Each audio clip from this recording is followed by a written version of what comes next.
강제집행의 보조절차, 가압류. 집행권한이 완성되지 않았을 때는 앞에서는 강제집행을 할 수 없다. 그 전에 채무자가 재산을 처분하거나 다른 채권자가 먼저 강제집행을 하여 이것도 본질적으로는 채무자가 처음 처분하는 것이나 마찬가지다. 채권자가 강제집행을 할 재산을 남기지 않을 수 있다. 이러한 경우가 발생하는 것을 막기 위해 판결 등 집행권한을 얻기 전에 채권자는 채무자의 재산을 가압류할 수 있다. 민사집행법 제276조 제1항. 금전 채권이 보존을 위한 것인 이상 가압류 신청 금액을 공탁하면 가압류 집행을 취소하여야 한다. 법 제282조. 이것을 실무상 가압류 해방 공탁이라고 한다.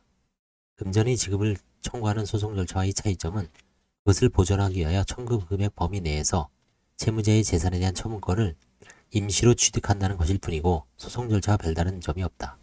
다만 가압류 재판은 결정이라는 형식을 취하므로 당사자가 참여하는 변론이나 신문 없이 내릴 수 있다. 강제집행이 대상이 되는 것이면 원칙적으로 강제집행의 방식에 따른다. 보통 채권자가 제출한 신청서와 구속서류로 제출된 소명을 보고 채권자가 주장하는 권리가 그럴듯하고 보존의 필요성이 있다고 인정되면 채무자에게 알리지 않고 일단 가압류 결정을 내린다. 그것이 집행된 후 채무자에게 가압류 결정을 통지하는 것이 실무이며 채무자가 알게 된 후 이의 신청을 하거나 집행 취소를 하면 그때 다시 가압류가 정당한지 유지하는 것이 합당한지를 법원이 다시 심리하는 구조로 되어 있다. 법 283조, 288조. 가압류 집행 또한 아직 변제 의지가 남아있는 채무자에 대하여는 강력한 압박 수단의 역할을 할 수 있다. 그럭저럭 매출과 경상적 운영자금 지출을 지속하고 있지만 연체된 채무가 있는 사업자인 채무자를 상대로 거래처에 대한 납품 대금에 대하여 및 또는 은행에 대한 예금 채권에 대하여 채권 가압류를 시행하는 것은 그 자체만으로 기업이 운영자금을 사용하지 못하게 하므로 결정적인 변제 압박의 효과가 있다. 따라서 법원에 따라서는 이러한 채권 가압류를 가능하면 하지 않으려고 하는 것도 있지만 케이스 바이 케이스다. 가끔 부당한 가압류 결정이 집행될 때가 있다. 이때에는 법률상 손해배상 책임이 따르지만 그 손해의 범위는 가압류 결정으로 인하여 채무자가 금전을 사용하지 못한 금액 또는 가압류 집행을 해제하기 위하여 부당한 이자일 것이다. 이것은 법률상 그렇다는 것이다. 사업이 내리막길에서 변제 자력이 줄어들 때 채권 추심 및 가압류를 받았던 채무자로서는 후일 가압류의 부당함을 밝히기 어렵고 설령 부당한 가압류라고 인정된다고 한들 채권자에게 손해의 배상을 구할 실력이 남아있지 않는 것이 대부분이다. 재산 명시와 채무 불이행자 명부. 판결 등 집행 권한을 가지고 있는 채권자는 채무자에게 재산 명시를 요구할 수 있다. 민사집행법 제61조 제1항. 정당한 이유가 있으면 법원은 재산 목록을 제출하라고 채무자에게 명할 수 있다. 가압류처럼 시청사만으로 심리한다.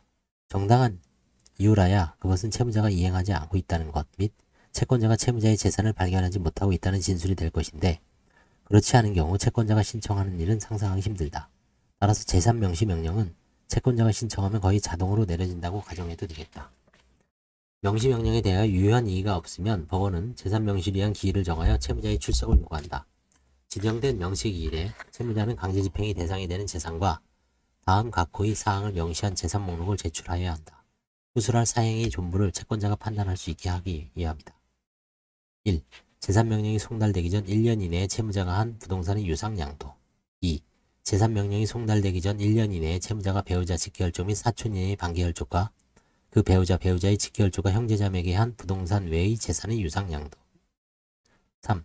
재산명령이 송달되기 전 2년 이내에 채무자가 한 재산상 부상처분, 다만 의례적인 선물은 제외한다.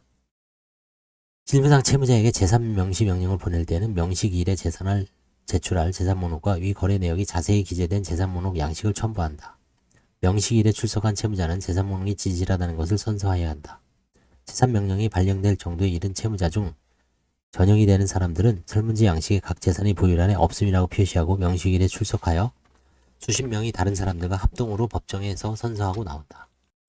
채무자가 지정된 재산 명시기일에 출석하지 않거나 재산 목록을 제출하지 않을 때 선서를 거부한 때는 채무자를 20일 이내에 감치에 처하도록 하는데 이 감치 집행 중이라도 채무자가 명시하겠다고 하는 때는 다시 명시기일을 열어 감치 결정을 취소하고 채무자를 석방할 수 있다. 채권 추심에 쫓기는 채무자는 명시기일에 출석을 못하는 경우가 있다. 그로 인하여 감치 결정을 받은 채무자도 흔히 보인다. 다만 법원에 연락하여 불가피한 사유를 설명하면 대부분 다시 명시기일을 정하여 준다. 법률상 채권자는 채무자가 제출한 재산 목록에 의존하여 채무자의 재산을 발견할 기회가 주어진다. 허위 재산 목록을 제출한 채무자는 3년 이하의 징역 또는 500만 원 이하의 벌금에 처할 수 있게 되어 있다. 물론 채무자로서는 기억이 정확하지 않거나 법률 지식이 부족을 이유로 고의가 없다는 항변을 할지도 모르겠다. 채권자는 재산 명시를 보충하기 위해 재산에 관한 자료를 가지고 있는 공공기관, 금융기관, 단체에 대하여 재산의 조회를 신청할 수도 있다. 이것은 재산 목록에 준하여서 관리된다. 잘 집행되지 않는 채무에 관하여는 채무불이행자 명부에 채무자에 관한 사항을 기재하여 공시하는 제도도 있다. 채권자 명부는 그 결정을 한 법원에 비치하고 채무자의 주소지에도 송부한다. 이것은 채무자의 신용 없음을 공시하여 간접 강제의 효과를 거두려는 것이다. 발달한 신용정보 산업에 추가하여 법원의 서비스를 제공하는 것이다. 재산 명시, 재산조회, 채무불이행자 명부 등재 어느 것이든 파산 절차의 일부로서 규정되어 있는 제도이다.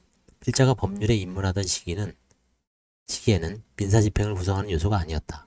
이들 제도가 개별적 채권 행사의 민사집행의 영역으로 들어온 것은 파산 절차의 본질인 집합적 채권 행사라는 제약 조건과 파산 절차에서 개인 채무자의 면책이라는 위험을 회피하려는 노력일 것이다. 말하자면 파산 절차에서 개별 채권자에게 불리한 가장 중요한 요소를 제거한 제도라고 할 수 있겠다. 입법이 채권자 편향으로 기울어진 예이다. 물론 채권을 실현한 것은 정당하다. 그렇지만 어느 정도까지 그것을 권력으로 강제할지 역시 입법이 정하는 범위에 속한다. 어떤 경우에는 채무를 취소하기도 하는 것이다.